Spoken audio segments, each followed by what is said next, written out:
अस्सलाम वालेकुम स्टूडेंट्स। आज की वीडियो के अंदर जो है वो हम लोग पढ़ने वाले हैं फार्मास्यूटिकल इंडस्ट्री के बारे में। तो चलिए शुरू करते हैं। और सबसे पहली बात कि अगर आपने मेरा चैनल अभी तक सब्सक्राइब नहीं किया तो सब्सक्राइब कर लें। चलिए शुरू करते हैं। फर्स्ट ये कह रहा है pharmaceutical industry. Pharmaceutical industries refers to the companies where drugs are manufactured. Pharmaceutical industry उन इंडस्ट्रीज़ को बोला जाता है जिसके अंदर ड्रग्स जो है वो बनते हैं। जितनी भी हम दवाइयाँ खाते हैं, मेडिसिन्स खाते हैं रिकवरी के लिए, वो सारी जो है वो उधर मैन्युफैक्चर होती हैं। Drug is a substance that is use to treat और क्योर अ डिजीज़। ड्रग एक ऐसा सब्सटेंस है जो यूज़ होता है ताकि जो है वो किसी भी बंदे की कोई भी बीमारी है तो उसका सही तरह से इलाज हो सके। इन ह्यूमंस और एनिमल्स, या तो इंसानों में या तो जानवरों में। Pharmaceutical industries provide significant contribution to health care और सेक्टर। फार्मास्यूटिकल इंडस्ट्रीज़ वो इंडस्ट्रीज़ होती हैं जो प्रॉपर कंट्रीब्यूशन प्रोवाइड करती हैं ताकि जो हमारी हेल्थ है वो सही रहे और हेल्थ सेक्टर पे कोई भी अफेक्ट ना पड़े और हेल्थ इंसान की सही रहे। They are not only concerned with the manufacturing of medicines for disease control but also invest in extensive research. वो सिर्फ और सिर्फ मैन्युफैक्चर मतलब सिर्फ और सिर्फ मेडिसिन बनाने के टाइम काम नहीं आती, बल्कि उसके साथ साथ और ज़्यादा रिसर्च करने के भी काम आती हैं कि नई नई रिसर्च लगाई जा सके। Development activities to discover new drugs, और किसी भी तरह जो है वो नए ड्रग्स को एक्सप्लोर किया जाए, डिस्कवर किया जाए, जिससे कोई ऐसी बीमारी जिसका इलाज नहीं मिल रहा तो वो भी आसानी से मिल सके। To discover new drugs, therapies and treatment approaches, ताकि नई नई ट्रीटमेंट भी हो सकें, कुछ थेरेपीज़ भी हो सकें और नए नए एक्सपेरिमेंट करके अगर वो इंसान ठीक हो रहा है तो वो ठीक भी हो सके। आगे कह रहा है classification of pharmaceutical products is based on various factor. जो फार्मास्यूटिकल प्रोडक्ट्स हैं उनकी क्लासिफिकेशन काफ़ी फैक्टर्स पे बेस करती है, जैसे कि हमारे पास such as chemical structure, mechanism of action, therapeutic use and biological activities. Some common drugs are mentioned below, describe below. हमारे पास जो है वो पहली जो कॉमन ड्रग हमारे पास मेंशन है वो है analgesics, a drug that specifically target on central nervous system. जो हमारा सेंट्रल नर्वस सिस्टम है उस पर वो ड्रग जो डायरेक्ट टारगेट करे सेंट्रल नर्वस सिस्टम पे, टू प्रोवाइड पेन रिलीफ, ताकि अगर सेंट्रल नर्वस सिस्टम में कोई भी मसला है तो उसको जल्द से जल्द हल किया जाए, तो वो उसके ज़रिए हो सकता है, इन ड्रग्स के ज़रिए। Without consciousness is known as analgesic drug. कोई भी कॉन्शियसनेस, कोई भी घबराहट वगैरह ना हो तो उसका हल आराम से निकाला जा सकता है, वो भी इन ड्रग्स की मदद से। इसके हमारे पास एग्जाम्पल भी दिए गए हैं, जैसे कि aspirin is oldest and the most common analgesic drug.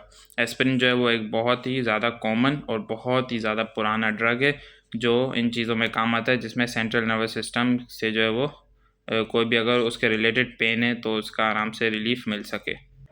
उसके बाद हमारे पास आता है antibiotics. This drugs is produce from certain chemicals of micro organism. ये ड्रग जो है वो सर्टेन केमिकल्स जो होते हैं माइक्रो ऑर्गेनिजम्स के, उनसे जो है वो प्रोड्यूस कराया जाता है। It suppress the growth and kills micro organism.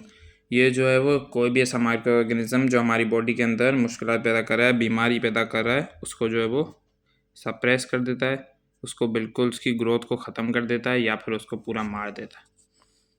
तो हमारे पास उसकी एक मिसाल भी है, penicillin was first discovered antibiotic. Penicillin जो है वो पहली एंटीबायोटिक डिस्कवर की गई थी। ऐसे हमारे पास जैसे एनाल्जेसिक्स में जो है वो एस्पिरिन थी, वैसे ही जो है वो इसमें पेंसिलिन है। उसके बाद कह रहे हैं nowadays a range of antibiotics are used depending upon doctors prescription.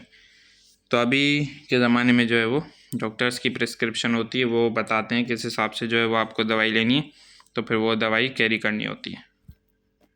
उसके बाद हमारे पास आ जाता है antipyretic medicines. A drug which lower the body temperature to normal is known as antipyretic.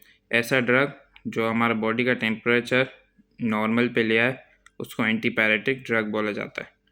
The most widely use antibiotic medicine is paracetamol. जो बहुत ज़्यादा use की जाती है एंटीपायरेटिक मेडिसिन वो पैरासीटामोल है, जो हमारे बॉडी का टेम्परेचर जो है वो लोअर रखती है। अगर बुखार वगैरह तेज़ हो जाता है तो ये ड्रग जो है वो हमारी बॉडी का टेम्परेचर लोअर रखने में मदद करती है। उसके बाद हमारे पास आ जाते हैं anti fungal medicine. These drugs use to kill fungi that cause infection on skin. ये ड्रग जो है वो ऐसे फंजाई को किल करते हैं जो हमारी स्किन में इन्फेक्शंस को कॉज करते हैं, फिर उसकी वजह से इचिंग होती है या फिर रेडनेस हो जाती है स्किन पे, तो उसको जो है वो ये ड्रग्स उस फंजाई को किल करने की कोशिश करते हैं। The most common skin infection are ringworm and dandruff. जो कॉमन स्किन इन्फेक्शन है वो रिंग वॉर्म या डेंड्रफ है। Example of antifungal drug is फ्लूकोनेजोल।